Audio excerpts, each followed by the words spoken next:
gonna test out my stream. Just 1 second. I want to make sure that my mic is on. Yes, it is. Perfect. Awesome. Okay.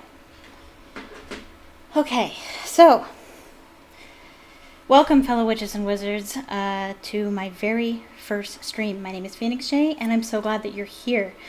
Like I said, it's my very first stream, so who knows what's going to happen. I might encounter some issues, because I've never done this before, but so far so good. I hope you enjoyed my starting soon screen. I made that myself, sort of. I found a picture that I really liked, and I put some effects over it, and I put some royalty-free music on it. It's so that I have a chance to test my sound and my visuals before I actually start the stream. It also gives a 50-minute window for people who are usually late to pop into the stream. Usually people who show up in the first 15 minutes are usually the people who are going to actually be there. So I hope that my sound is okay. It appears to be right now. So, yeah, good. And if you are not able to be here for the entire stream, that's okay. I am going to be posting this on my channel. I'm going to post all my streams to my channel, so you can watch it anytime you want. Also, I have notes because I have a lot of things I want to say. I've been thinking about streaming forever. For the past few weeks, I've been planning it, trying to put things together. A lot of things went wrong, and I'm finally here, and I'm finally doing it. First, I'm going to introduce myself. My name is Phoenix Jenny. You can call me Phoenix Jenny. You can call me Phoenix. You can call me Jenny. Or you can call me Erica. That's my name in the Muggle world. A lot of YouTubers like to tell their viewers the origin of their stream name, of their YouTube name. And so I'm going to tell you mine, because it's pretty much going to tell you everything you need to know about me. My name has been Phoenix Jenny on the internet for a very long time, since I was 14 years old. I'm 28, so that was a long time ago. I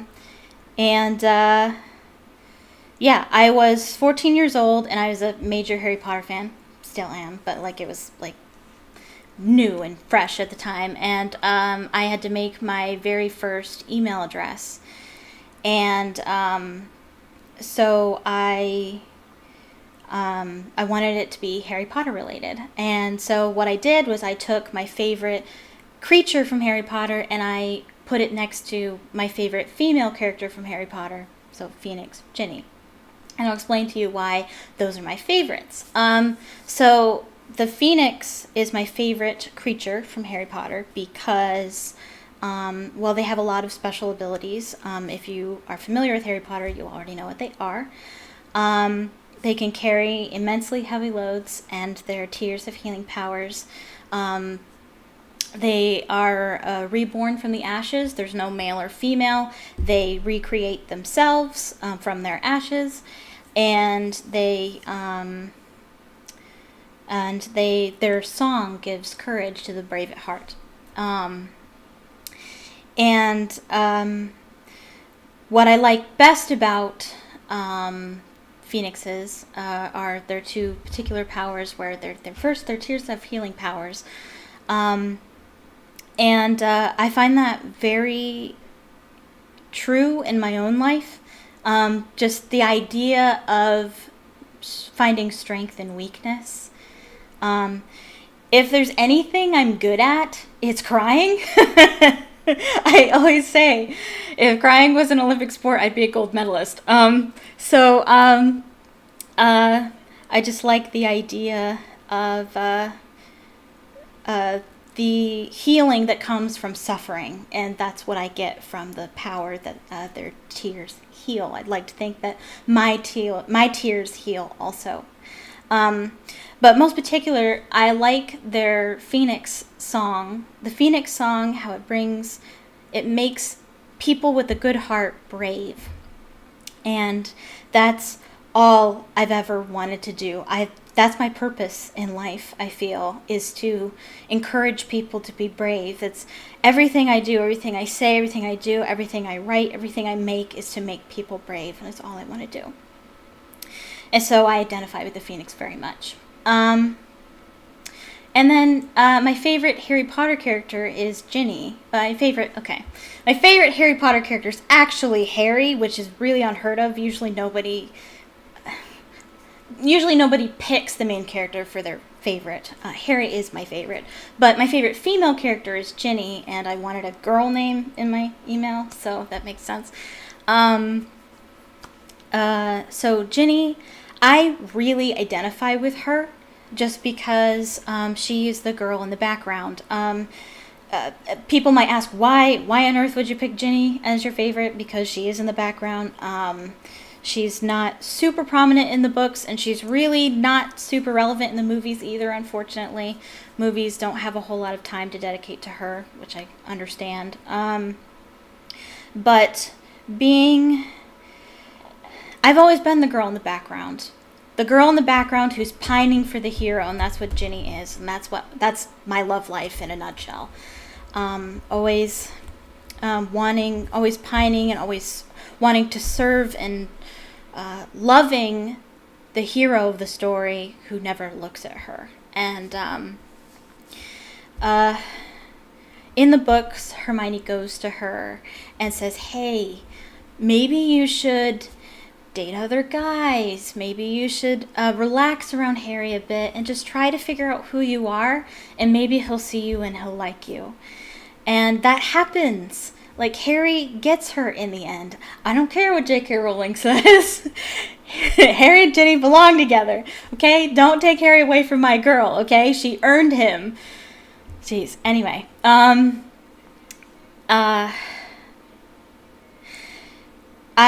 identify with that, and how Ginny really had to find out who she was without Harry before she could be with Harry. And that's my story. I'm trying to figure out who I am without my significant other. Still working on that. So Harry and Ginny. So Phoenix Ginny is my name. That's been my pen name. That's my nom de plume, if you will.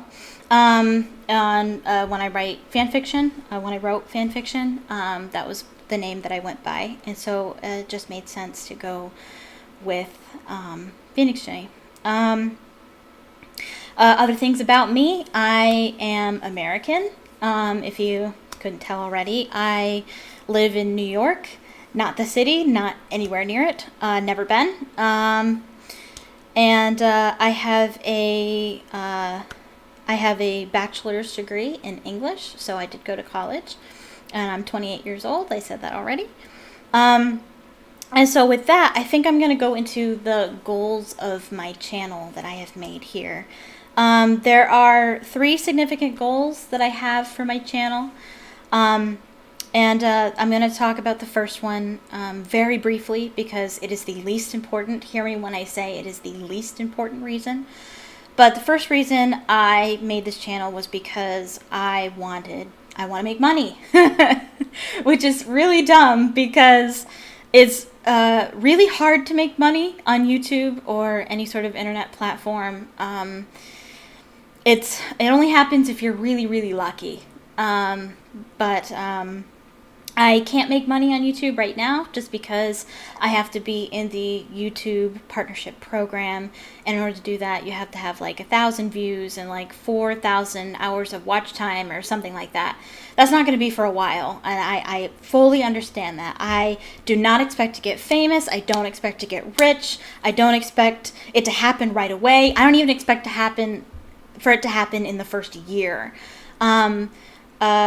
That being said, I do have a Patreon that I've made. I'm not linking that in this video or showing you it in this stream, and I'll explain that when I get there. But I do have a Patreon as well where I'm going to be putting my writing on there. And it's also a way for, if you don't want to read my writing, you can just support my channel if you want to. No obligation whatsoever, because I certainly can't do it right now. I actually, should I talk about that now? Or should I wait until I talk about the vision of the channel? I'll just say it now. So when I originally planned this stream, I had a full-time job. But I actually got let go on Thursday. So there's going to be a slight change in plans, but it's a good change in plans. But now I need the money more than ever. So, so there's that. The second goal that I have, the reason for making this channel, is I wanted a place to have exposure for my writing. What I really want to do, how I really want to make money, is be a writer. I've been writing since kindergarten. It's something I've known that I've wanted to do ever since then. I do it in my free time. I've had other people read my stuff, and people say that I'm really good. I'm not the best in the world by any means, but I do. It is something I am good at. It's something I am doing, and it's something that I want to do. I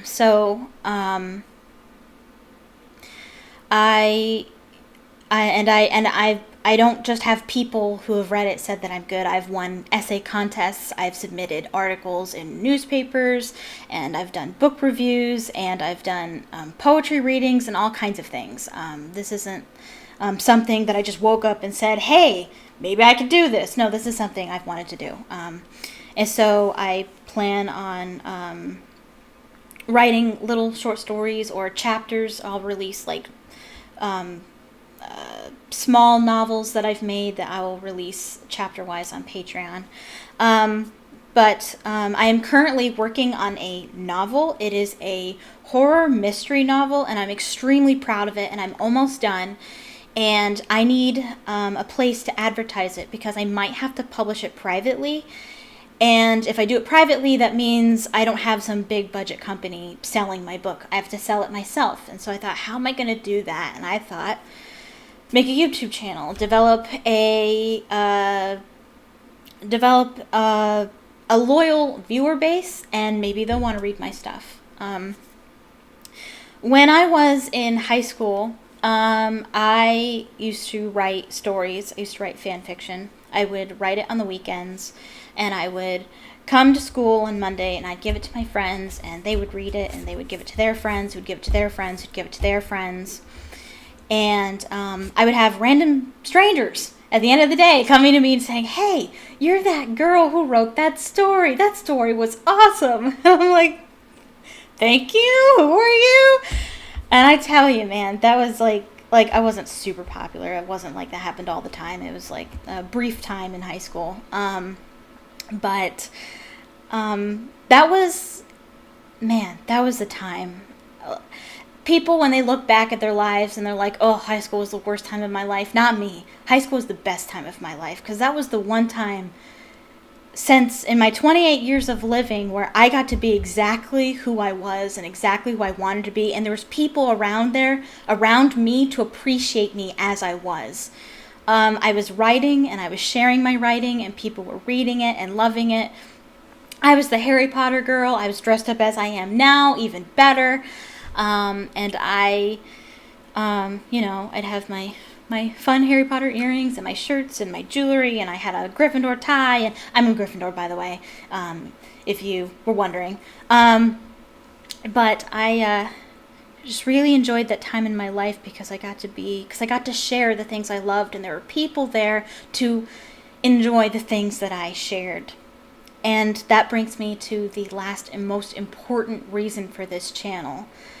I live alone. I am single. I don't have any close friends nearby. My best friends in the whole wide world live 3 time zones away. And I'm not sharing. And that's what I want to do. I love video games.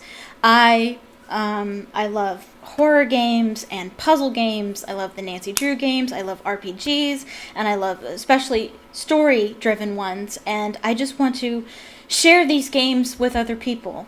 A lot of the games I play aren't multiplayer. Doesn't really matter. I don't really have friends who play anyway. But I want to share them.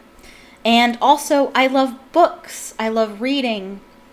like I said, I have a bachelor's degree in English, so I study literature and I read for fun, and I want to share those books with other people. I want to generate a community that likes the things that I do, and I want to share with them. And hopefully make some friends. That would be an added bonus. So that brings me to the vision I have for my channel.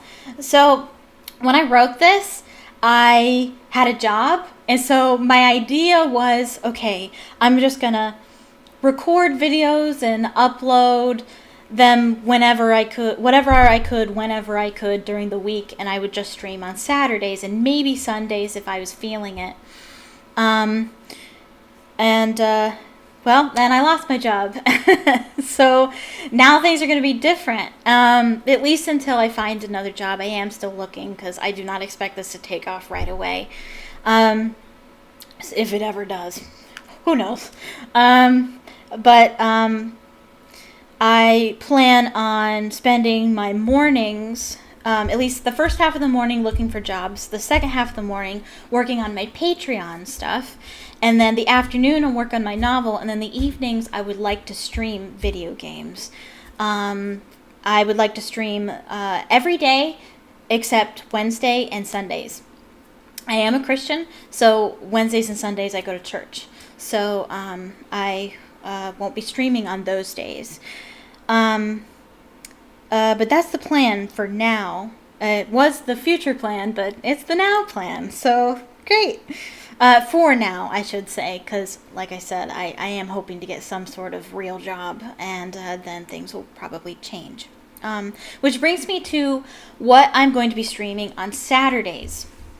I want to do Storytime Saturdays. So during the week, I want to stream video games, and on Saturdays, I want to stream reading books, talking about books, analyzing them, and just fangirling and all kinds of fun stuff like that. I want to do Harry Potter for now, but I do plan on doing other series, classics, maybe poetry, maybe even stuff that I've written. That could be fun too.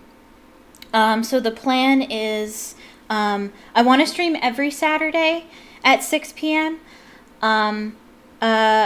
Except one Saturday a month. I want to reserve that so I can go visit my parents. And not Christmas this month, because I'll probably be with my family. So there's that. The plan is to read 2 chapters a Saturday, and until the book series are done. So I will tell you how I became a Harry Potter fan. That might be good knowledge. So it was 4th grade. And the first movie just came out, and the 4th book was coming out at the time, or just came out right before that. And I hated it. Not the movies or the book. I had no experience. I did not read the book. I did not see the movie right when it came out. I didn't like it. And the reason was pretty dumb, because I was a hipster and I didn't know it. I hated it simply because everybody else loved it. I didn't know what it was, and I didn't care. And so when people loved it, I instantly hated it. But then my 4th grade teacher, Mrs. Davis, decided to read Harry Potter and the Sorcerer's Stone to us before it was a bad thing, before it became a banned book, and that wasn't okay to do. She read the book to us, and while I was sitting in class, I'd be like, yeah, okay, whatever. I'd be doodling, or I'd be playing I Spy with my friend next to me, and whatever, and I wasn't paying attention. But then, I started to listen. Couldn't help but listen. And then suddenly I was really just, engrossed in it. I would gasp audibly in the right places. The whole class would be silent, and, she'd read, something happened, and I'd be like, and then people would look at me, and I'd be like, I don't care, don't look at me.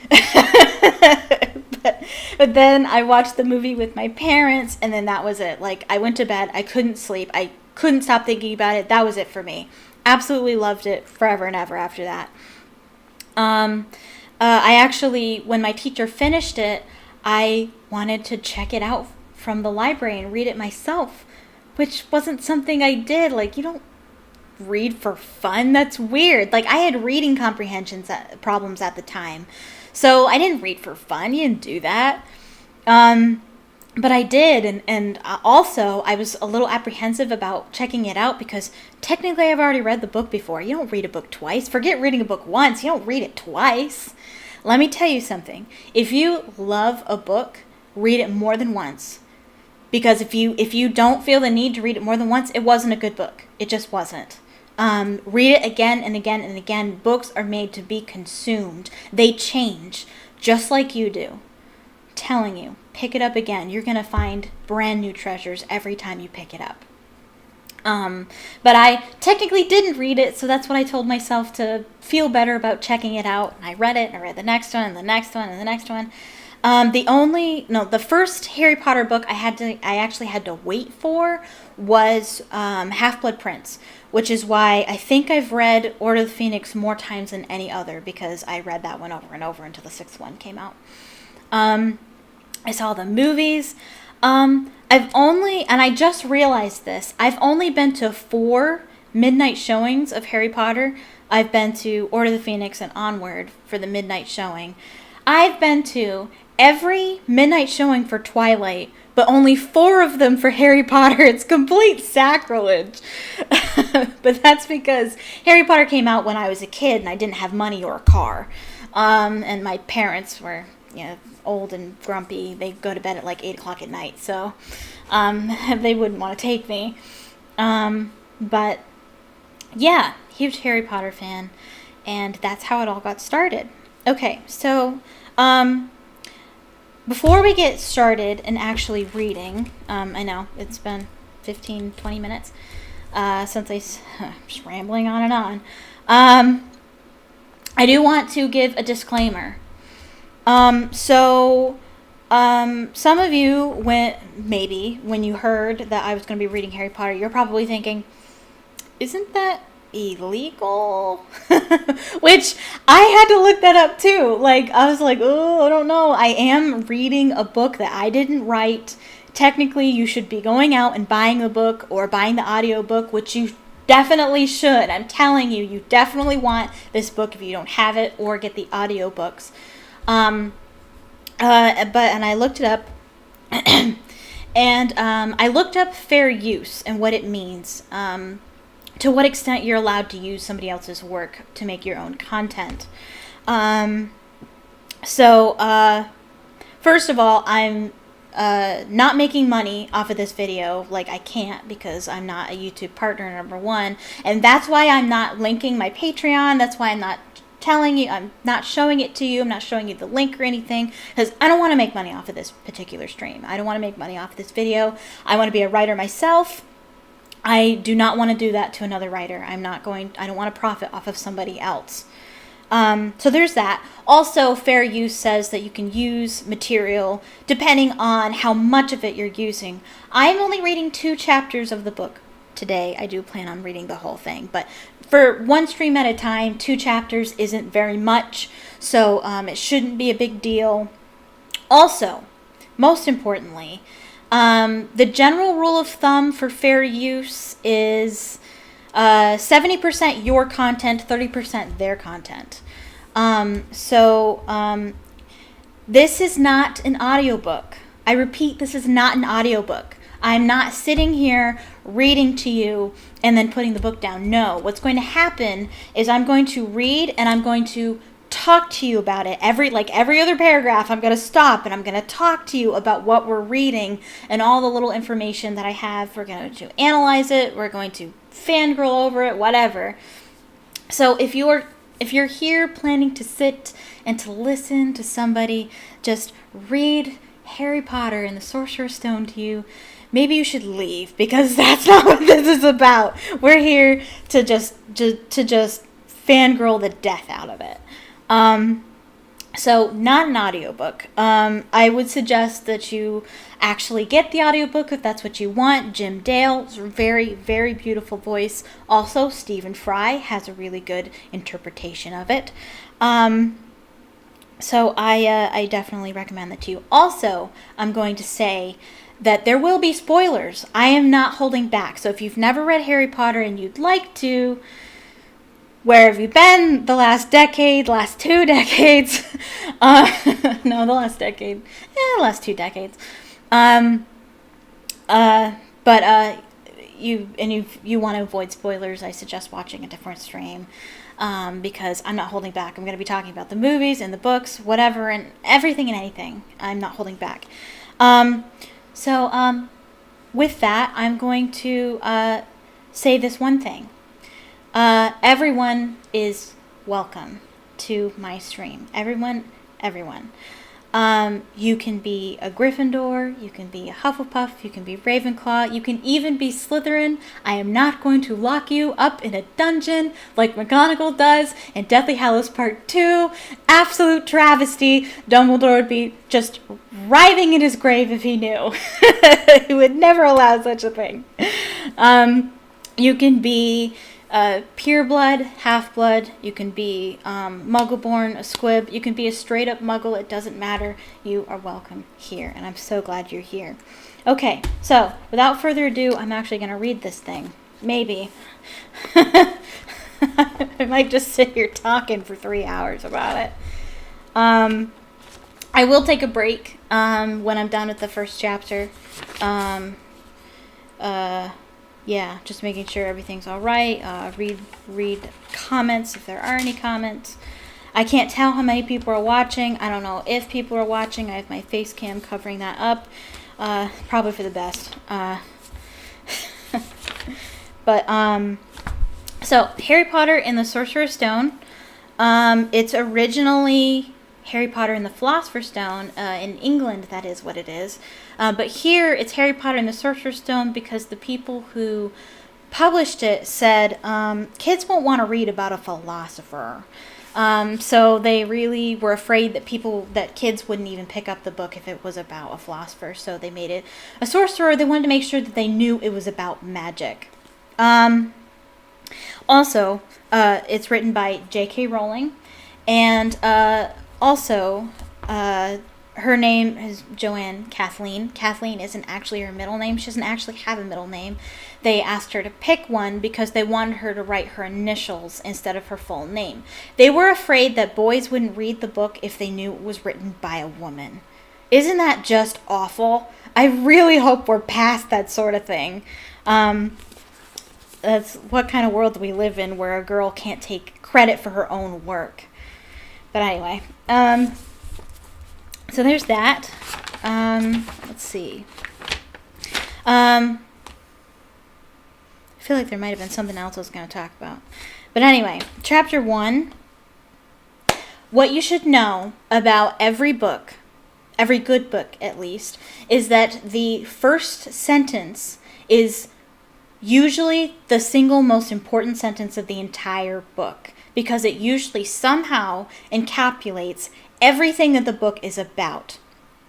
For instance, it was the best of times, it was the worst of times.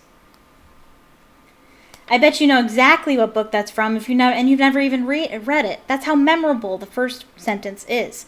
How memorable is, it's not in front of me, how memorable is the first sentence in Harry Potter and the Sorcerer's Stone? Let's see. Mr. and Mrs. Dursley were proud to say that they were perfectly normal. Thank you very much. I didn't memorize that before the stream. I knew that before I even thought about streaming. I'd say it's pretty memorable. And the first sentence really tells you about the tone of the book. It gives you it immediately. It's dripping in irony. Just automatically it tells you that if Mr. and Mrs. Dursley are proud to be normal, there's somebody in this book that's not normal at all. And that's entirely what the book is about. It's whimsical and funny and ironic and about somebody who really isn't normal. And that's what you get from the very first sentence. Okay. I'm going to read it now. I have no notes on this. I didn't read it beforehand. Well, I have no notes. I write in my books all the way through. I was trained to do that in school. But I did not read it beforehand just because I wanted my reactions to be organic. So here we go. All right. Chapter 1. The Boy Who Lived. Mr. and Mrs. Dursley of number 4 Privet Drive were proud to say that they were perfectly normal. Thank you very much. They were the last people you'd expect to be involved in anything strange or mysterious because they just didn't hold with such nonsense. Which means this book is going to be all about nonsense. Mr. Dursley was the director of a firm called Grunnings. What an awful name for anything. You know it's boring. It's called Grunnings, which made drills. Yeah. He was a big, beefy man with hardly any neck, although he did have a very large mustache. Mrs. Dursley was thin and blonde, and had nearly twice the usual amount of neck, which came in very useful as she spent so much of her time craning over garden fences, spying on the neighbors. Notice how the Dursleys are blonde in the book. They're not blonde in the movies. You'll notice that they don't follow descriptions perfectly. A lot of fans will tell you, a lot of fans will complain about that sort of thing. I can't tell you how many fans were angry, still are angry, I'm sure, that the kid they picked to play Harry Potter doesn't have green eyes. And it's just awful, okay? First of all, Daniel Radcliffe has the most beautiful blue eyes in the entire world. How dare you try to cover those up, okay? First of all. Second of all, what a lot of people don't know is that they actually tried to give him green eyes. They made that poor boy wear green contact lenses that he was allergic to, okay? He was allergic to them so badly that he would tear up, and they had to can him. They couldn't do it. In fact, if you watch the first Harry Potter movie, the very last scene is the very first scene that they shot. Where he's talking to Hagrid about his parents, and he looks a little weepy. Yeah, that's because he just got his contacts taken out, okay? So I don't want to hear any complaining. Now, with that being said, if you're going to follow the trope that Harry's mother has the same eyes as him, you might want to find an actress that has the same eyes as Daniel Radcliffe, or not show her eyes like they do in Deathly Hallows Part 2, because she clearly has straight up brown eyes. Like, it doesn't even look like Daniel Radcliffe's eyes. Oh my goodness. So, yeah, that was a mistake on their part. That you can complain about. But otherwise, Daniel Radcliffe doesn't have green eyes. It's perfectly okay, in my opinion. Okay. The Dursleys had a small son called Dudley, and in their opinion, there was no finer boy anywhere. The Dursleys had everything they wanted, but they also had a secret, and their greatest fear was that somebody would discover it.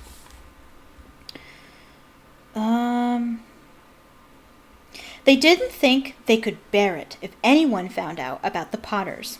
Mrs. Potter was Mrs. Dursley's sister, but they hadn't met for several years. In fact, Mrs. Dursley pretended she didn't have a sister, because her sister and her good-for-nothing husband were as un-Dursley-ish as it was possible to be.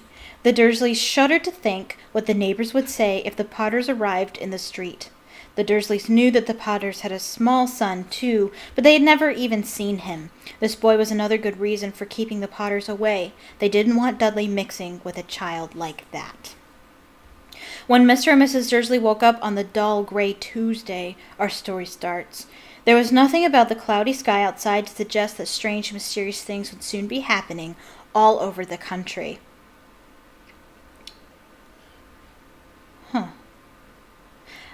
It says our story starts. There's a narrator all of a sudden. I think this is the only time we ever have like a narrator like present him or herself into the dialogue. That's interesting. Anyway, I'll also say that while this book is beloved by millions, it's actually not the best book J.K. Rowling ever wrote. You'll see that she gets better. You can see a lot of amateurity, is that a word? in this book. Not that it's bad by any means. It's just you can definitely tell that the rest of the books get better and better. She gets her writing skill is honed further into the series. So this book, while I've read it how many times? I've read it 9 times. I make tick marks in my book so that I know how many times I've read it. I've read it 9 times. It's beloved, but it's not her best work. It is her first book after all. Nobody's first book is the best, as far as I can think of. Where was I? Mr. Dursley hummed as he picked out his most boring tie, of course, for work, and Mrs. Dursley gossiped away happily as she wrestled a screaming Dudley into his high chair. None of them noticed a large tawny owl flutter past the window. At 8:30, Mr. Dursley picked up his briefcase, pecked Mrs. Dursley on the cheek, and tried to kiss Dudley goodbye, but missed, because Dudley was now having a tantrum and throwing his cereal at the walls. Little tyke, chortled Mr. Dursley as he left the house. He got into his car and backed out of No. 4's drive. It was on the corner of the street that he noticed the first sign of something peculiar. A cat reading a map. For a second, Mr. Dursley didn't realize what he had seen. Then he jerked his head around to look again. There was a tabby cat standing on the corner of Privet Drive, but there wasn't a map in sight. What could he have been thinking of? It must have been a trick of the light. Mr. Dursley blinked and stared at the cat. It stared back. As Mr. Dursley drove around the corner and up the road, he watched the cat in his mirror. It was now reading the sign that said Privet Drive. No, looking at the sign. Cats couldn't read maps or signs. Mr. Dursley gave himself a little shake and put the cat out of his mind. As he drove toward town, he thought of nothing except a large order of drills he was hoping to get that day.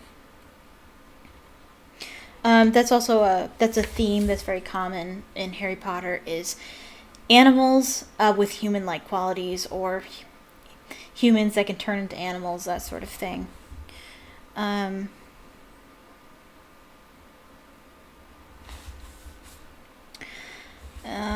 But on the edge of town, drills were driven out of his mind by something else. As he sat in the usual morning traffic jam, he couldn't help noticing that there seemed to be a lot of strangely dressed people about. People in cloaks. Mr. Dursley couldn't bear people who dressed in funny clothes, the get-ups you saw in young people. He supposed this was some stupid new fashion. He drummed his fingers on the steering wheel, and his eyes fell on a huddle of these weirdos standing quite close by. They were whispering excitedly together.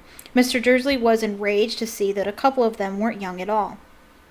Why, that man had to be older than he was, and wearing an emerald green cloak. The nerve of him! But then it struck Mr. Dursley that this was probably some silly stunt. These people were obviously collecting for something. Yes, that would be it. The traffic moved on, and a few minutes later Mr. Dursley arrived in the Grunnings parking lot, his mind back on drills.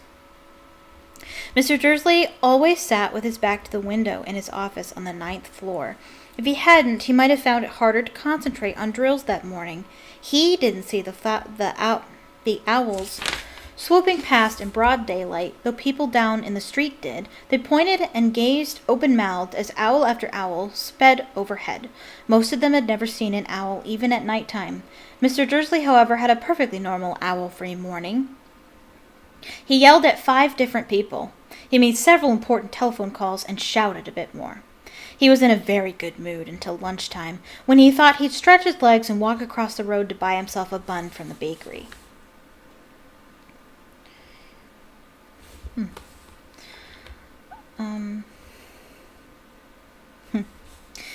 He'd forgotten all about the people in cloaks until he passed a group of them next to the baker's. He eyed them angrily as he passed. He didn't know why, but they made him uneasy.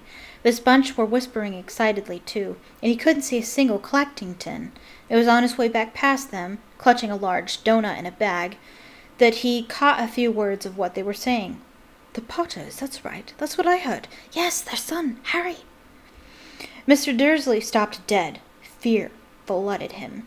He looked back at the whisperers as if he wanted to say something to them, but thought better of it. He dashed back across the road, hurried up to his office, snapped at his secretary not to disturb him, seized his telephone, and had almost finished dialing his home number when he changed his mind. He put the receiver back down and stroked his mustache, thinking, no, he was being stupid. Potter wasn't such an unusual name. He was sure there were lots of people called Potter who had a son called Harry. Come to think of it, he wasn't even sure his nephew was called Harry. He'd never even seen the boy. It might have been Harvey or Harold. All terrible. Every one of those names are awful, including Harry, I admit. There was no point in worrying Mrs. Dursley. She always got so upset at any mention of her sister. He didn't blame her, if he'd had a sister like that. But all the same, those people in cloaks. Wonder if Mr. Dursley knows the real reason why Mrs. Dursley hates her sister. I bet he doesn't. He found it a lot harder to concentrate on drills that afternoon. When he left the building at 5 o'clock, he was still so worried that he walked straight into someone just outside the door. Sorry, he grunted as the tiny old man stumbled and almost fell. It was a few seconds before Mr. Dursley realized that the man was wearing a violet cloak. Also something interesting. A lot of the wizarding world, the magical world, it's full of color. That's something that you don't see in the Muggle world, and it's a really good distinction to make. It means the magical world is fun and vibrant and full of life. So you'll see wizards in purple and green and blue and vibrant colors.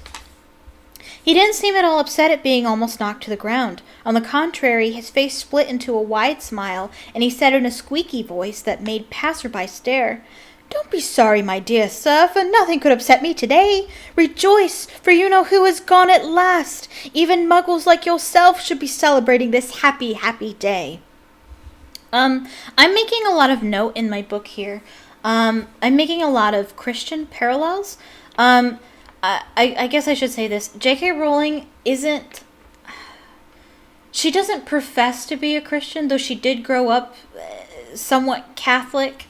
That being said, she was raised in England that has deep, deep religious roots. And so it is all over literature, including J.K. Rowling's literature. And so there's a lot of parallels you can make with Christianity in these books.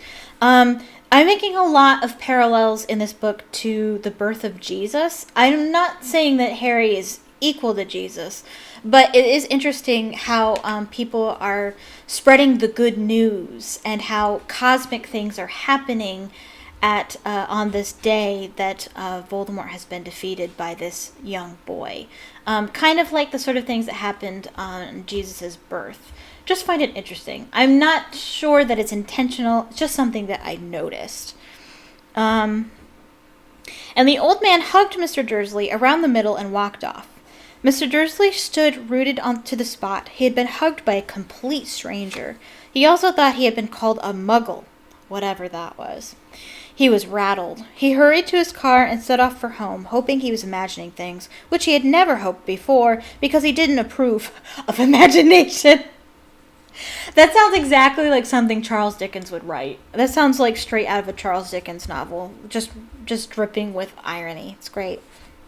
As he pulled into the driveway of number 4, the first thing he saw, and it didn't improve his mood, was the tabby cat. Tabby cat. A tabby cat? Aren't tabby cats orange? The cat was definitely black in the movie, but then again it was nighttime, and it probably made more sense for it to be a black cat, cinematically. I'd never thought of that before. I just thought of that now. But what do I know? I don't actually know what color tabby cats are. I think they're orange, or at least speckled. I don't know.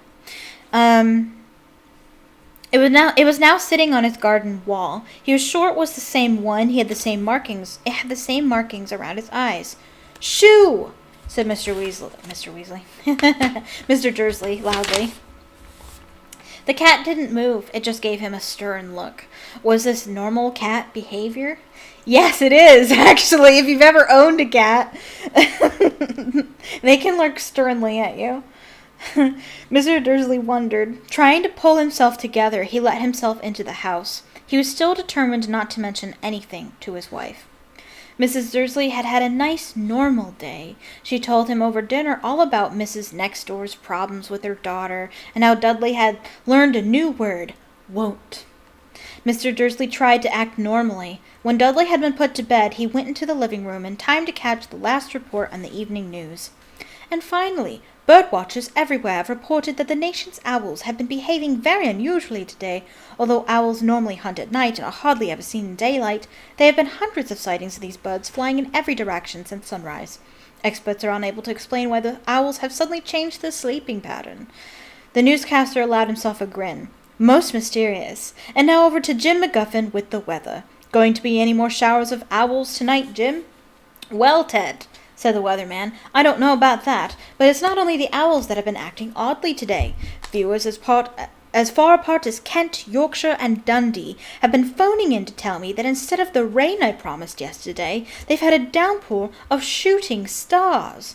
Perhaps people have been celebrating bonfire night early. It's not until next week, folks, but I can promise a wet night tonight. I think... When is this? This is October, because the Potters died Halloween. They're talking about Guy Fawkes Day, aren't they? Bonfire night. That's November 4th? Am I right? I don't know. I think I made a note of it, and so I think that's right. Mr. Dursley sat frozen in his armchair. No, wait, not until next week. Yes, next week. Yes, I thought it said a few weeks, and I would have been like, well, nope, I'm wrong. But no, it says next week. Mr. Dursley sat frozen in his armchair. Shooting stars all over Britain, owls flying by daylight, mysterious people in cloaks all over the place, and a whisper about the Potters. Mrs. Dursley came into the living room carrying 2 cups of tea. It was no good. He'd have to say something to her. He cleared his throat nervously. Petunia, dear, you haven't heard from your sister lately, have you? As he had expected, Mrs. Dursley looked shocked and angry. After all, they normally pretended she didn't have a sister. No, she said sharply. Why? Funny stuff on the news, Mr. Dursley mumbled. Owls, shooting stars, and there were a lot of funny-looking people in town today. So, snapped Mrs. Dursley. Well, I just thought maybe it was something to do with, her crowd. Mrs. Dursley sipped her tea through pursed lips. Mr. Dursley wondered whether he dared tell her he'd heard the name Potter. He decided he didn't dare. Instead, he said, as casually as he could, their son, he'd be about Dudley's age now, wouldn't he? I suppose so, said Mrs. Dursley stiffly. What's his name again? Howard, isn't it? Harry. Nasty common name, if you ask me. Oh, yes, said Mr. Dursley, his heart sinking horribly. Yes, I quite agree. He didn't say another word on the subject as they went upstairs to bed. While Mrs. Dursley was in the bathroom, Mr. Dursley crept to the bedroom window and peered down into the front garden. The cat was still there. It was staring down Privet Drive as though it was waiting for something. Was he imagining things? Could all this have anything to do with the Potters? If it did, if it got out that they were related to a pair of... Well, he didn't think he could bear it. The Dursleys got into bed. Mrs. Dursley fell asleep quickly, but Mr. Dursley lay awake, turning it all over in his mind. His last comforting thought before he fell asleep was that even if the Potters were involved, there was no reason for them to come near him and Mrs. Petunia. Petunia has no idea that her sister is dead. Oh my goodness. It just struck me. She has no idea that her sister is dead in this moment. That's terrible. Anyway. Well, because I was just thinking, he said, there's no reason for them to come near him. Well, and I was thinking, they can't. They're dead. And I just realized, oh, they don't know.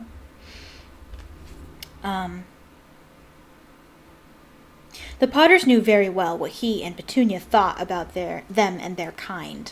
He couldn't see how he and Petunia could get mixed up in anything that might be going on. He yawned and turned over. It couldn't affect them. How very wrong he was. Oh, man.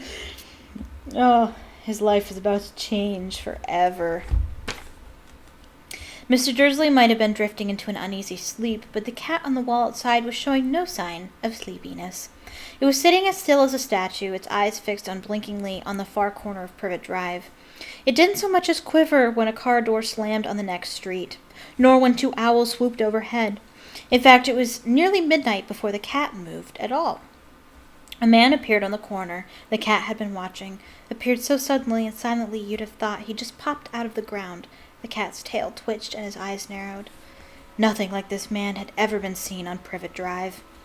He was tall, thin, and very old, judging by the silver of his hair and beard, which were both long enough to tuck into his belt. He was wearing long robes, a purple cloak that swept the ground, and high-heeled buckled boots. His blue eyes were light, bright, and sparkling behind half-moon spectacles, and his nose was very long and crooked, as though it had been broken at least twice. That's actually a reference to Deathly Hallows, if you didn't know it. I believe his nose was broken by his brother, Aberforth, after the unfortunate accident that happened to his sister. It might even have happened before that. But that's actually a reference to Deathly Hallows, if you didn't know. This man's name was Albus Dumbledore.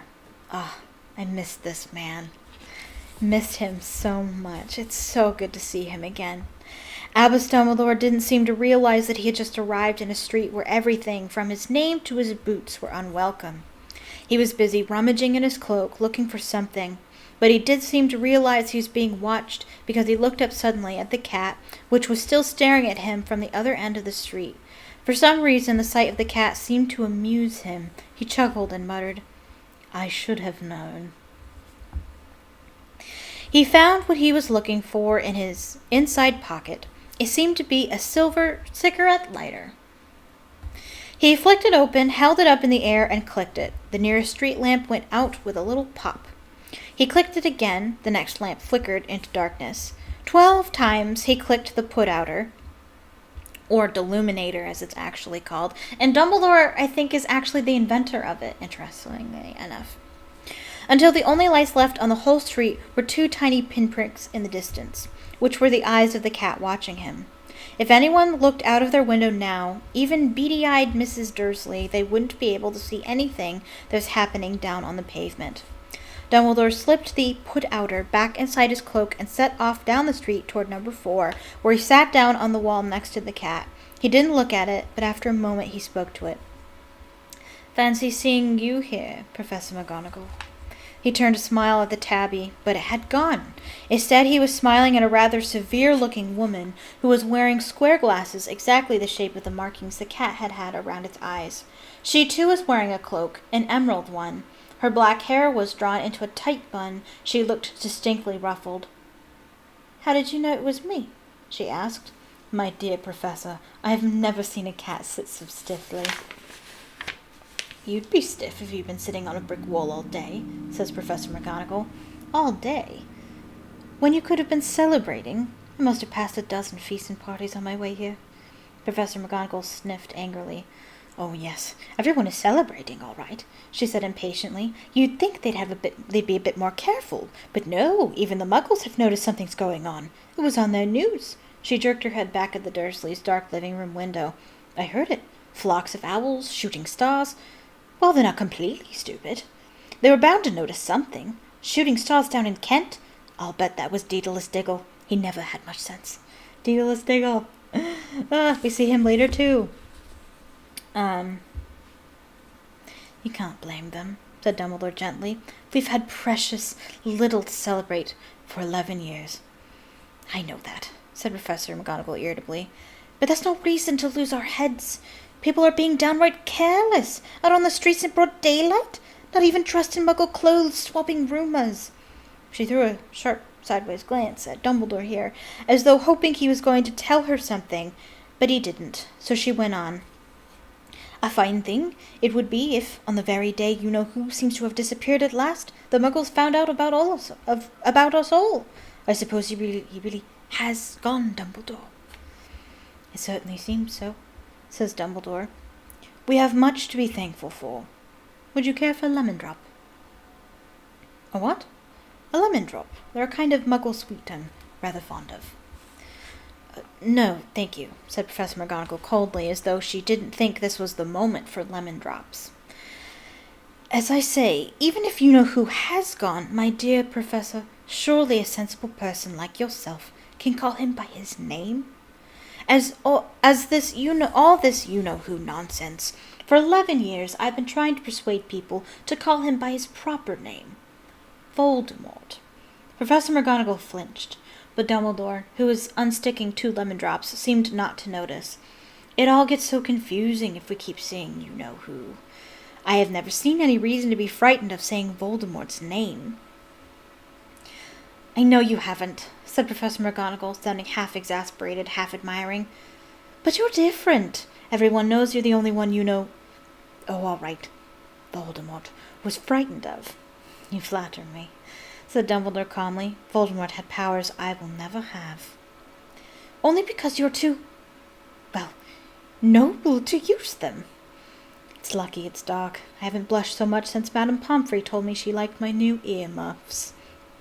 Professor McGonagall shot a sharp look at Dumbledore and said, The owls are nothing next to the rumors that are flying around. You know what everyone's saying? About why he's disappeared? About what finally stopped him?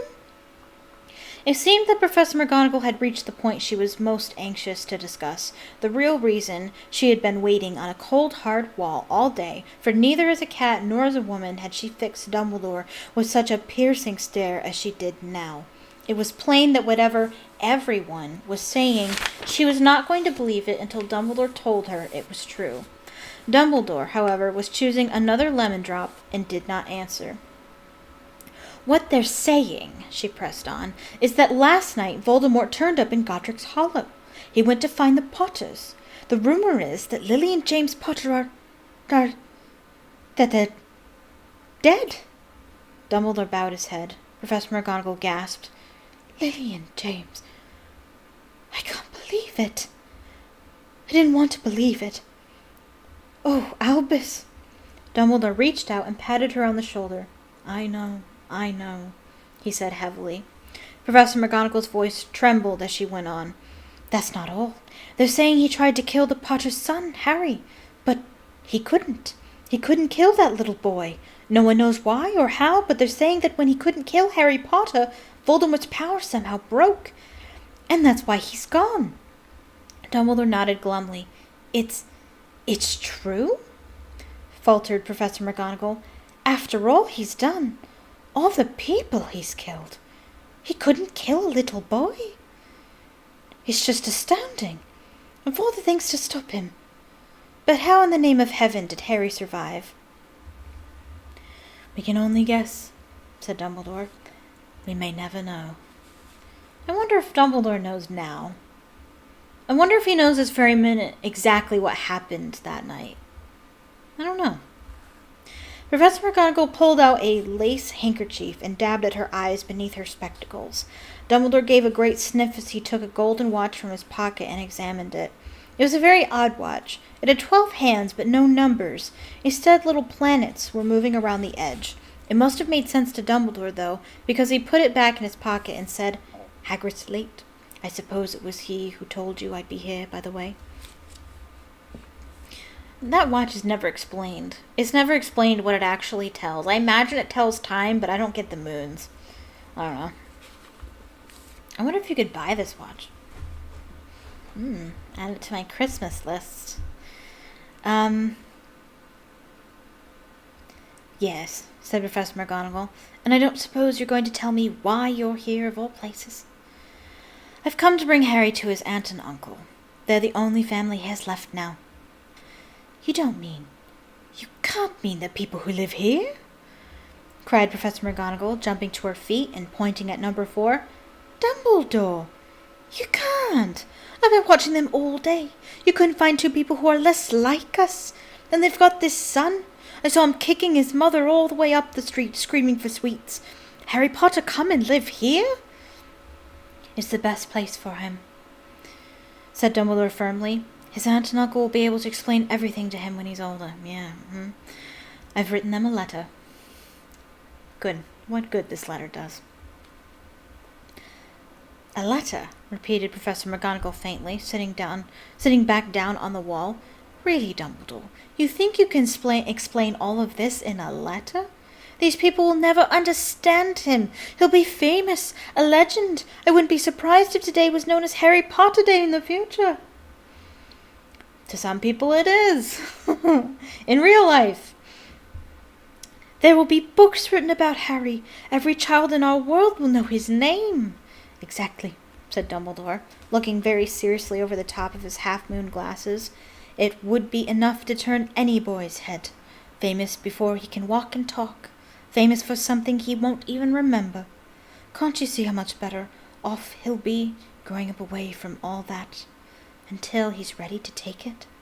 Professor McGonagall opened her mouth, changed her mind, swallowed, and then said, Yes, you're right, of course. But how is the boy getting here, Dumbledore? She eyed his cloak suddenly, as though she thought he might be hiding Harry underneath it. Hagrid's bringing him. You think it wise to trust Hagrid with something as important as this? I would trust Hagrid with my life, said Dumbledore. I'm not saying his heart isn't the right place, said Professor McGonagall grudgingly, but you can't pretend he's not careless.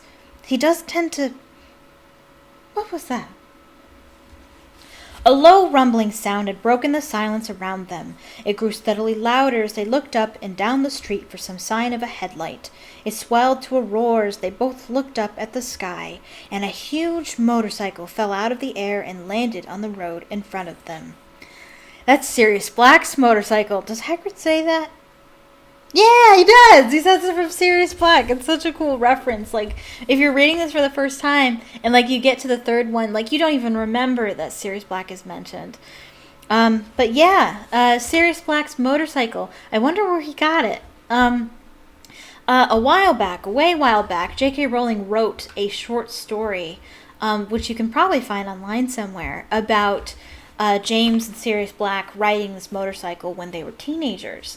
It's a pretty funny story. They have a run-in with a Muggle police officer, and they kind of pull the wool over his eyes. And it's a short comedy. It's actually pretty funny, and I enjoyed it when I read it. But that's what I always think of when I read this part.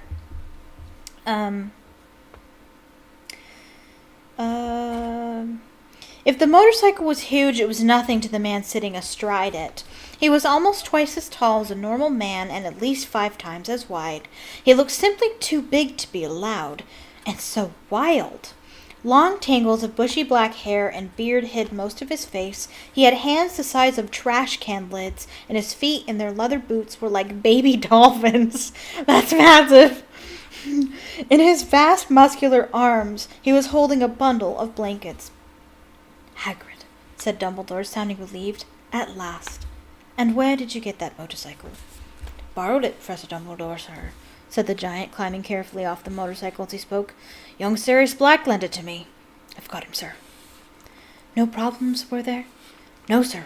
House was almost destroyed, but I got him out all right before the muggles started swarming around. He fell asleep as we were flying over Bristol. Dumbledore and Professor McGonagall bent forward over the bundle of blankets. Inside, just visible, was a baby boy, fast asleep. Under a tuft of jet-black hair over his forehead, they could see a curiously shaped cut, like a bolt of lightning. Is that where? whispered Professor McGonagall. Yes, said Dumbledore. He'll have that scar forever. Can't you do something about it, Dumbledore? Even if I could, I wouldn't. Scars can come in handy. I have one myself above my left knee that is a perfect map of the London Underground. Little known fact about Dumbledore. He has a map of the London Underground on his knee.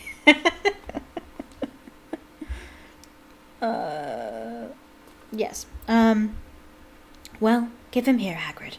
We'd better get this over with. Dumbledore took Harry in his arms and turned toward the Dursleys' house. Could I say goodbye to him, sir? Asked Hagrid. He bent his great shaggy head over Harry and gave him what must have been a very scratchy, whiskery kiss. Then suddenly Hagrid let out a howl like a wounded dog. Shh! Hissed Professor McGonagall. You'll wake the muggles. Sorry, sobbed Hagrid, taking out a large spotted handkerchief and burying his face in it.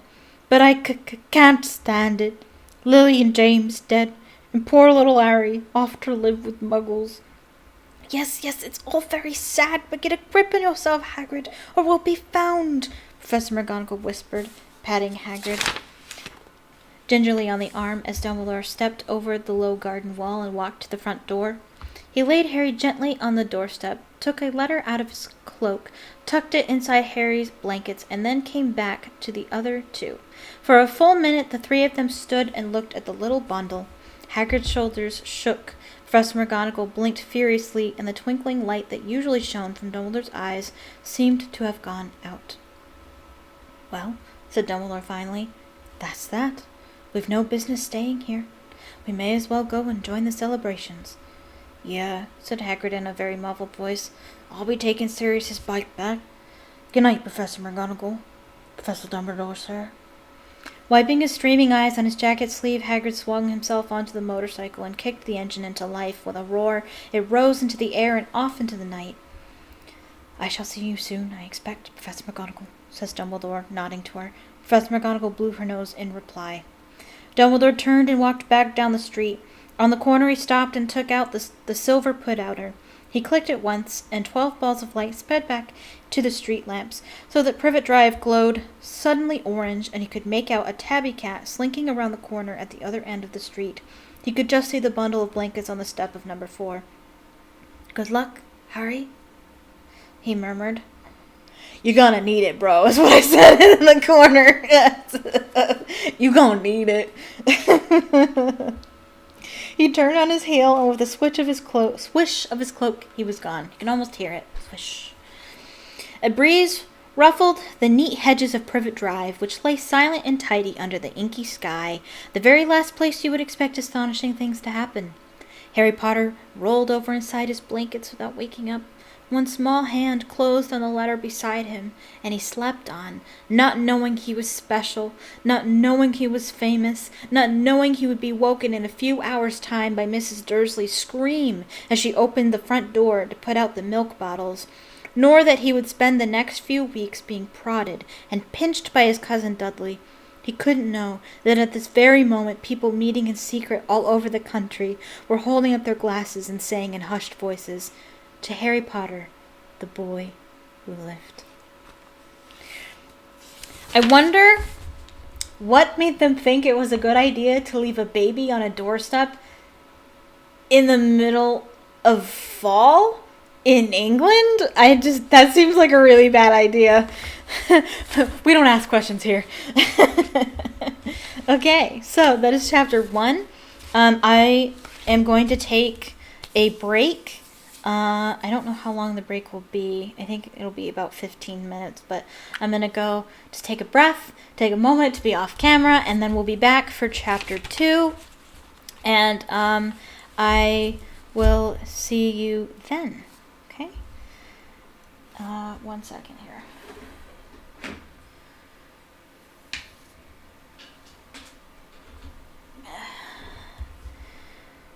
Okay.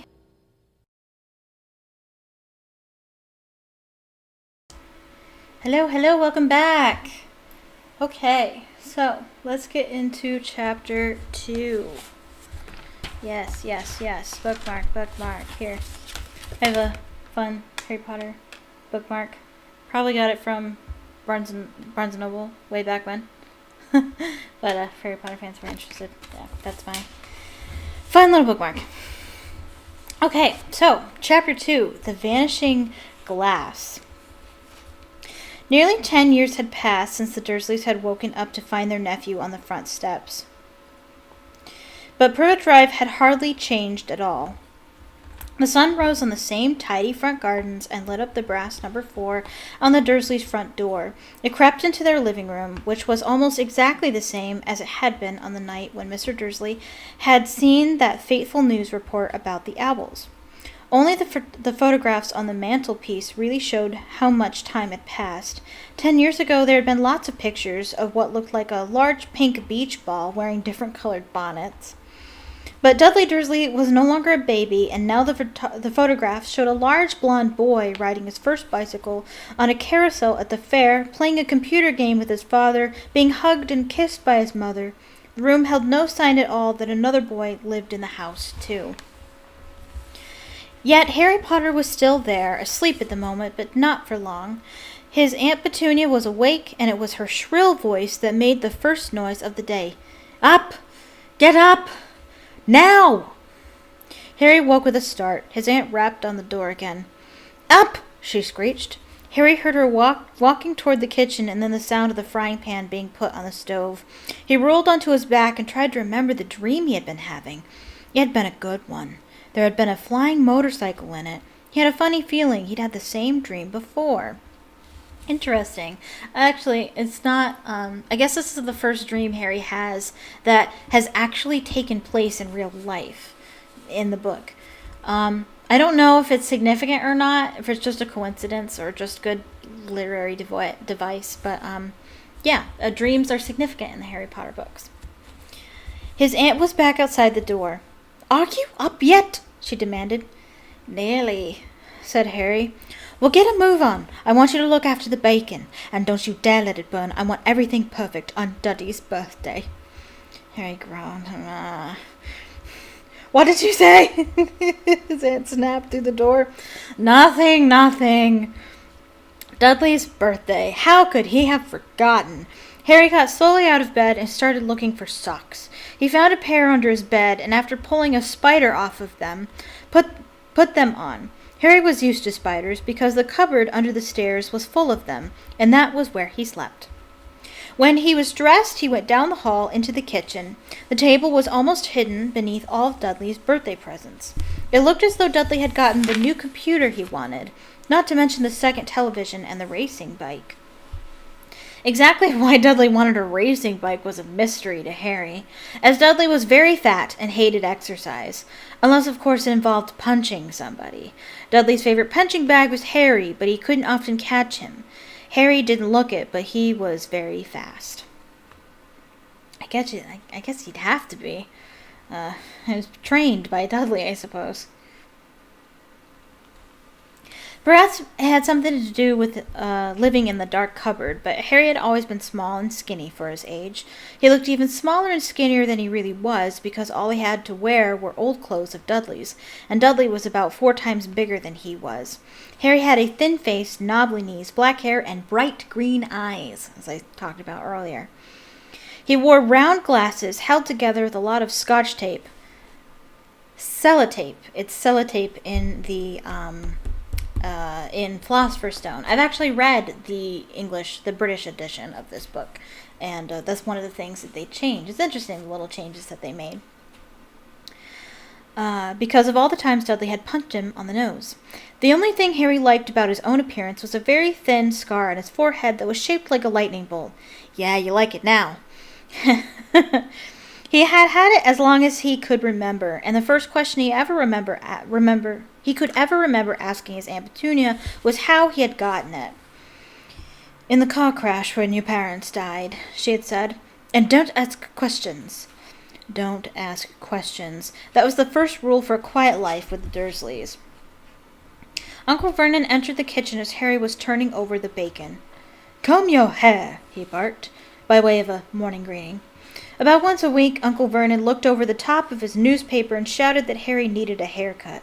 Speaking of which, I need a haircut. Bad. If you don't want to support my channel, fine, but at least support me getting a haircut, because I cannot put it in a bun anymore. Like, I know it's beautiful. I know you're like, oh, but your hair, it's so pretty long. I'm not thinking about cutting it like super short. I just want it like about here, maybe.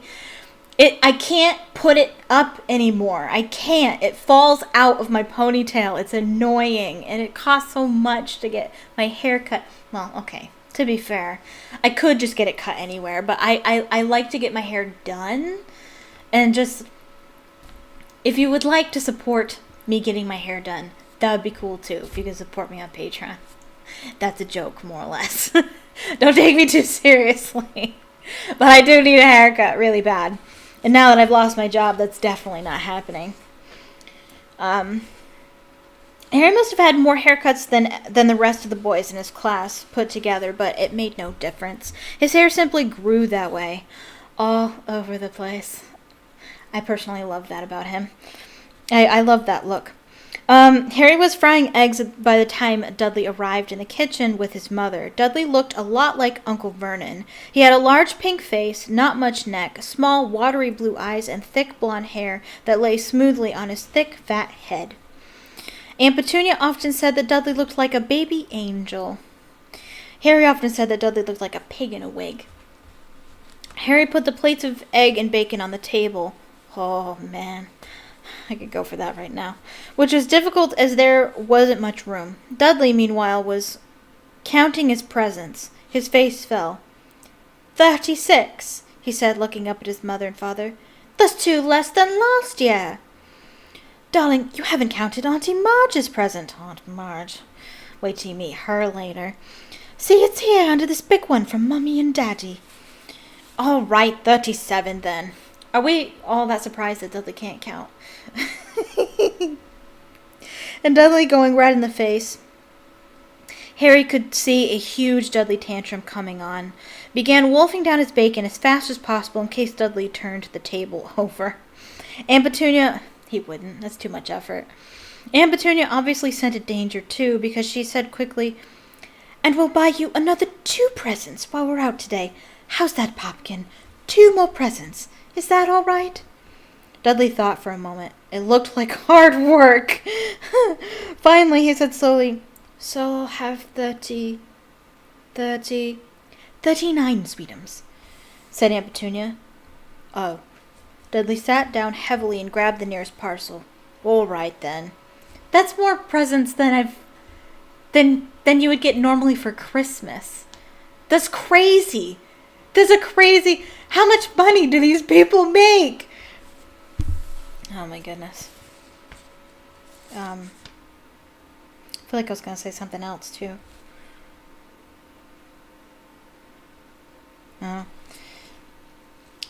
Uncle Vernon chuckled. Little Tyke wants his money's worth, just like his father. Attaboy, Dudley. He ruffled Dudley's hair. At that moment, the telephone rang, and Aunt Petunia went to answer it while Harry and Uncle Vernon watched Dudley unwrap the racing bike, a video camera, a remote-control airplane, 16 new computer... This must be like the 90s, because computer games are not... To get 16 computer games these days would be hundreds of dollars. Oh my goodness. And a VCR. Ooh. He was ripping the paper off a gold wristwatch when Aunt Petunia came back from the telephone looking both angry and worried. Bad news, Vernon, she said. Mrs. Figg's broken her leg. She can't take him. She jerked her head in Harry's direction. Dudley's mouth fell open in horror, but Harry's heart gave a leap. Every year on Dudley's birthday, his parents took him and a friend out for the day to adventure parks, hamburger restaurants, or the movies. Every year, Harry was left behind with Mrs. Figg, a mad old lady who lived 2 streets away. Harry hated it there. The whole house smelled of cabbage, and Mrs. Figg made him look at photographs of all the cats she's ever owned. Now what? Said Aunt Petunia, looking furiously at Harry as though he'd planned this.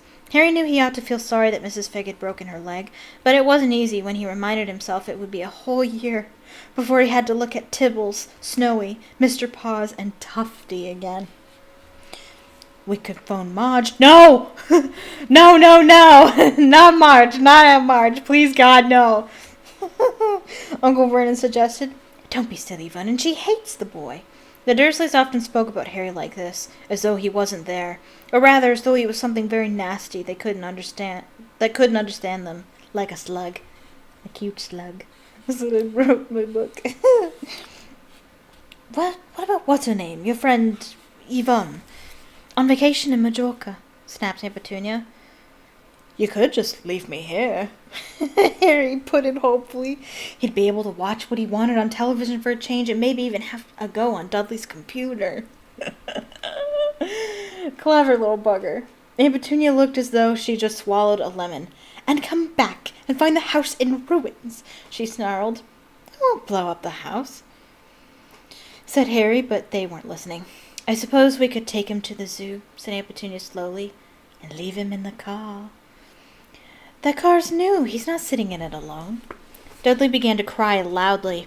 In fact, he wasn't really crying. It had been years since he'd really cried. But he knew that if he screwed up his face and wailed, his mother would give him anything he wanted. Dinky Duddy Dums, don't cry. Mummy won't let him spoil your special day, she cried, flinging her arms around him. I don't want him to come, Dudley yelled between huge pretend sobs. He always spoils everything. He shot Harry a nasty grin through the gap in his mother's arms. Just then the doorbell rang. Oh, good Lord, they're here, said Aunt Petunia frantically, and a moment later Dudley's best friend, Piers Polkiss, walked in with his mother. Piers was a scrawny boy with a face like a rat. He was usually the one who held people's arms behind their backs while Dudley hit them. Dudley stopped pretending to cry at once. Half an hour later, Harry, who couldn't believe his luck, was sitting in the back of the Dursleys' car with Piers and Dudley. Did I skip a page? Hold on. On the way to the zoo for the first time in his life. His aunt and uncle hadn't been able to think of anything else to do with him, but before they left, Uncle Vernon had taken Harry aside. I'm warning you, he had said, putting his large purple face right up close to Harry's. I'm warning you now, boy. Any funny business, anything at all, and you'll be in that cupboard from now until Christmas. I'm not going to do anything, said Harry. Honestly. But Uncle Vernon didn't believe him. No one ever did. The problem was strange things often happened around Harry, and it was just no good telling the Dursleys he didn't make them happen. Has anybody ever considered the fact that this is child abuse? Would this be child abuse? I feel like it would be. I don't know. This book was written in the 90s, so maybe they thought about things a little differently then, but this seems a lot like child abuse to me. Anyway.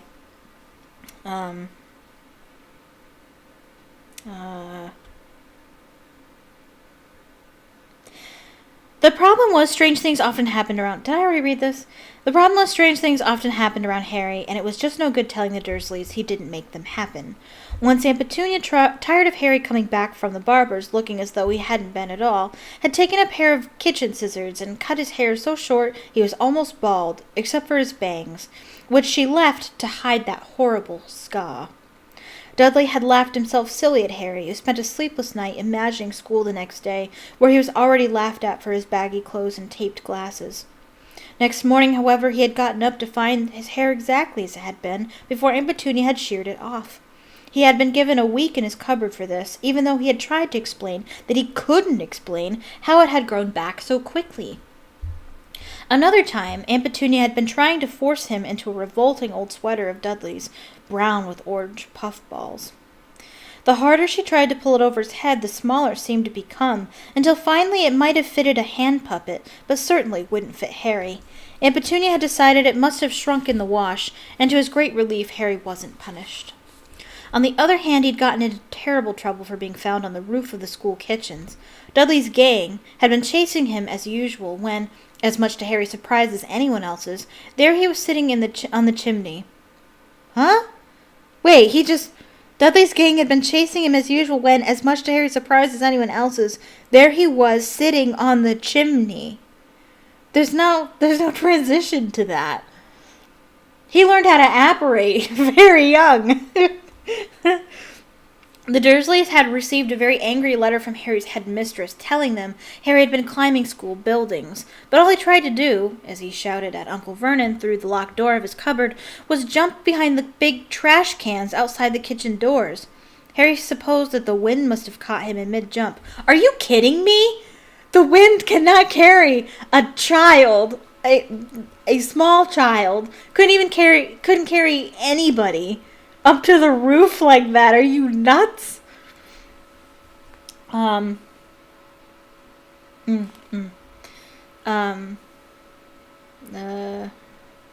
today nothing was going to go wrong. Nothing. Okay.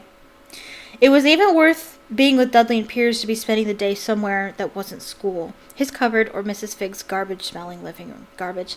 Sorry, Mrs. Fig. Cabbage spelling. Not much better, but still better. Cabbage spelling. Sorry. Garbage and cabbage are like 2 letters apart.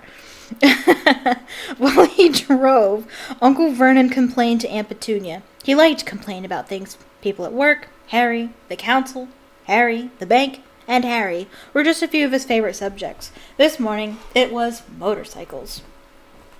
Roaring along like maniacs, the young hoodlums, he said, as a motorcycle overtook them. I had a dream about a motorcycle, said Harry, remembering suddenly. It was flying. Uncle Vernon nearly crashed into the car in front. He turned right around in his seat and yelled at Harry, his face like a gigantic beet with a mustache. Motorcycles don't fly! Dudley and Piers sniggered.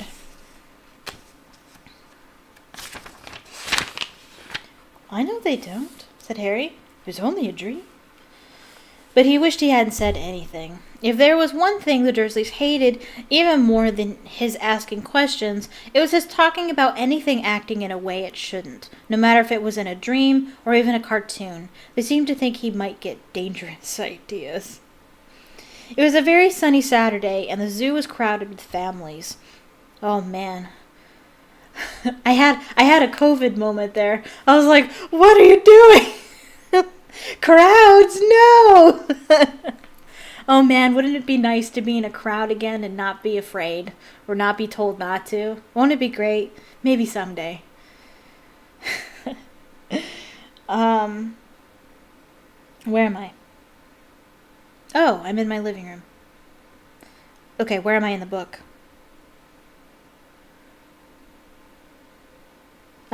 The Dursleys bought Dudley and Piers large chocolate ice creams at the entrance, and then, because the smiling lady in the van had asked Harry what he wanted before they could hurry him away, they bought him a cheap lemon ice pop. It wasn't bad, either. Hey, that sounds good to me. Harry thought, looking at as they watched a gorilla scratching its head, who looked remarkably like Dudley, except that it wasn't blonde. Harry had the best morning he'd had in a long time. He was careful to walk a little way apart from the Dursleys so that Dudley and Piers, who were starting to get bored with the animals by lunchtime, wouldn't fall back on their favorite hobby of hitting him. They ate in the zoo restaurant, and when Dudley had a tantrum because his Knickerbocker Glory didn't have enough ice cream on top, Uncle Vernon bought him another one, and Harry was allowed to finish the first. Cool! Yay! Harry felt afterward that he should have known it was all too good to last. After lunch, they went to the reptile house. It was cool and dark in there, with lit windows all along the walls. Behind the glass, all sorts of lizards and snakes were crawling and slithering over bits of wood and stone. Dudley and Piers wanted to see huge, poisonous cobras and thick, man-crushing pythons. Dudley quickly found the largest snake in the place. It could have wrapped its body twice around Uncle Vernon's car and crushed it into a trash can. But at the moment, it didn't look in the mood. In fact, it was fast asleep.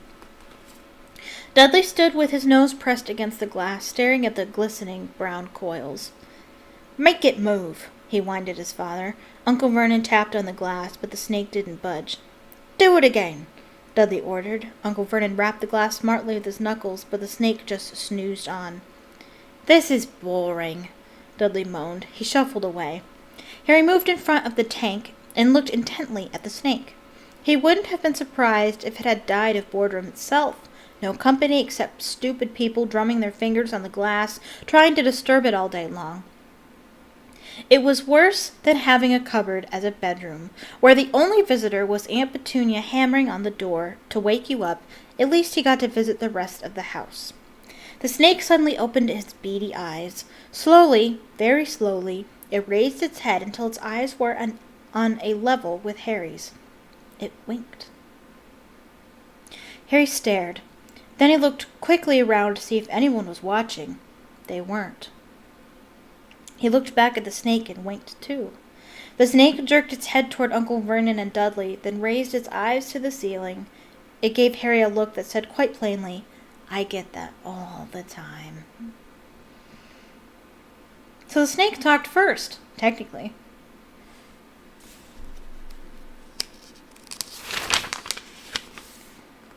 I know, Harry murmured through the glass, though he wasn't sure the snake could hear him. It must be really annoying. The snake nodded vigorously. Where do you come from, anyway? Harry asked. The snake jabbed its tail at a little sign next to the glass. Harry peered at it. Boa constrictor, Brazil. Was it nice there? The boa constrictor jabbed its tail at the sign again, and Harry read on. This specimen was bred in the zoo. Oh, I see. So you've never been to Brazil? As the snake shook its head, a deafening shout behind Harry made both of them jump. Dudley! Mr. Dursley, come and look at this snake! You won't believe what it's doing! Dudley came waddling toward them as fast as he could. Out of the way, you!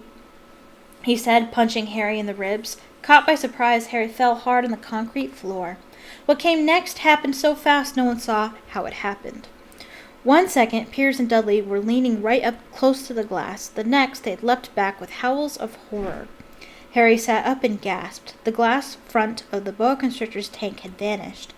The great snake was uncoiling itself rapidly, slithering out onto the floor. People throughout the reptile house screamed and started running for the exits. As the snake slid swiftly past him, Harry could have sworn a low, hissing voice said, Brazil, here I come. Thanks, amigo. The keeper of the reptile house was in shock. But the glass, he kept saying. Where did the glass go? The zoo director himself made Aunt Petunia a cup of strong, sweet tea while he apologized over and over again. Piers and Dudley could only gibber. As far as Harry had seen, the snake hadn't done anything except snap playfully at their heels as it passed. But by the time they were all back in Uncle Vernon's car, Dudley was telling them how it had nearly bitten off his leg, while Piers was swearing it had tried to squeeze him to death. But worst of all, for Harry at least, was Piers calming down enough to say, Harry was talking to it, weren't you, Harry? Dude! Uncle Vernon waited until Piers was safely out of the house before starting on Harry. He was so angry he could hardly speak. He managed to say, Go. Cupboard. Stay. No meals. Before he collapsed into a chair and Aunt Petunia had to run and get him a large brandy. Harry lay in his dark cupboard much later, wishing he had a watch. When does he get a watch? Because he does get a watch, eventually. Yeah, in Goblet of Fire. Doesn't his watch break when he's in the lake in the second task? I'm pretty sure. I don't know. He didn't know what time it was, and he couldn't be sure the Dursleys were asleep yet. Until they were, he couldn't risk sneaking to the kitchen for some food. He lived with the Dursleys almost 10 years, 10 miserable years, as long as he could remember. Ever since he'd been a baby and his parents had died in that car crash, he couldn't remember being in the car when his parents had died. Sometimes, when he strained his memory during long hours in his cupboard, he came up with a strange vision, a blinding flash of green light and a burning pain on his forehead. This, he supposed, was the crash, though he couldn't imagine where all the green light came from. He couldn't remember his parents at all. His aunt and uncle never spoke about them, and of course he was forbidden to ask questions. There were no photographs of them in the house.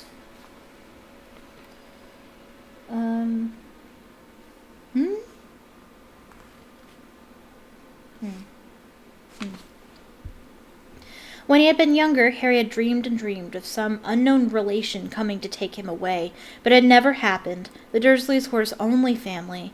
Yet sometimes he thought, or maybe hoped, that strangers in the street seemed to know him. Very strange strangers they were, too. A tiny man in a violet top hat had bowed to him once while out shopping with Aunt Petunia and Dudley.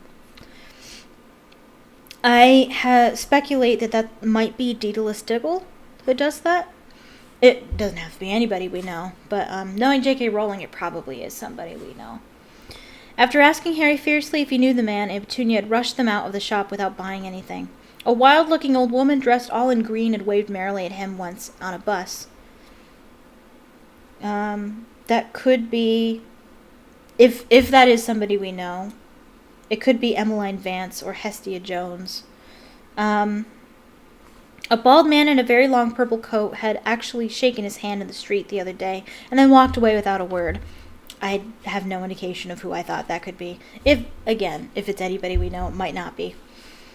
Because Dumbledore has people watching Harry, of course. The weirdest thing about all these people was the way they seemed to vanish the second Harry tried to get a closer look. At school, Harry had no one. Everybody knew that Dudley's gang hated that old Harry in his baggy old clothes and broken glasses, and nobody liked to disagree with Dudley's gang. I actually wrote a fan fiction about that. I wrote a fan fiction putting me in the story with Harry, who met him. I was a Muggle girl, and he met me. I lived across the street, and we became friends, and I helped him through this. It was one of the best fan fictions I ever wrote. It's actually online, probably, under my name, Phoenix Jenny. I don't remember if I spelled it correctly or incorrectly at the time. I alternate sometimes between switching the O and the E. First of all, because I didn't know I was spelling it wrong. And sometimes the name was taken, so I would just switch the O and the E in Phoenix. But anyway, I don't know. If you're able to find it, yeah, it's there somewhere. Fictionally.org is where I post my stuff. Long time ago. I haven't posted things in so long. Actually, a lot of stuff on there might be really cringy. But that is chapter 2. I did not expect to get done this early. I expect my streams to go until 9 o'clock, usually, from 6 to 9. So I'll probably end the stream a little early, since I've read them so quickly. So I will say a disclaimer here. This could be the only video that I read Harry Potter or anything, potentially. Just because I believe I'm not violating fair use doesn't mean YouTube will think that. How copyright strikes go on YouTube is, except when it comes to music and sound effects, the person who's being offended has to say something to YouTube. YouTube is not watching my stream or my videos and going, she's reading Harry Potter. She can't do that.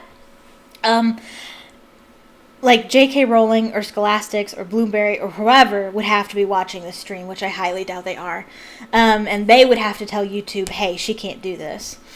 But nonetheless, maybe, I don't know, maybe one day my channel will be huge and like years from now or something, they'll look at my channel all the way back to when my stream was tiny, tiny, tiny and look at this and go, hey, that's not okay, and they'll rip it off of the website or something. I'll have to make the video private or whatever. That could happen potentially. I could potentially be told that this video needs to be taken down tomorrow. I highly doubt it, but I could. And then this might not happen again. And that would be really sad, but you know what? It's not going to stop me. So just let you know that this could very be the only time. I don't plan it to be, but it was fun while it lasted, just in case. Also, I will do more streaming. I plan on streaming Monday at 6 p.m. and I plan on playing The Sims 4. I plan on just sitting and just relaxing from 6 to 9, just playing my nifty knitting let's play. I haven't posted that online yet, and I haven't posted it just because I was planning on live streaming it anyway. So I'll be playing The Sims 4 if you want to hang out. I might also try to stream on Twitch because I might be able to get more viewers on Twitch. Twitch is a place where people actually go to watch people play games and other stuff. And so I'm more likely to get people watching, I think, than whereas on YouTube, people don't necessarily go on there to watch live streams. But I'll have to research that and look into that. If I do stream over there instead of YouTube, I'll let you know. I think that's it. So thank you so much for joining me. I had so much fun. I plan on doing it again. I will be reading more Harry Potter. I'll be reading chapters 3 and 4 next Saturday at 6 p.m. right here. So join me for that. Yeah, so thank you so much for watching, and I hope you have a magical day. Bye-bye.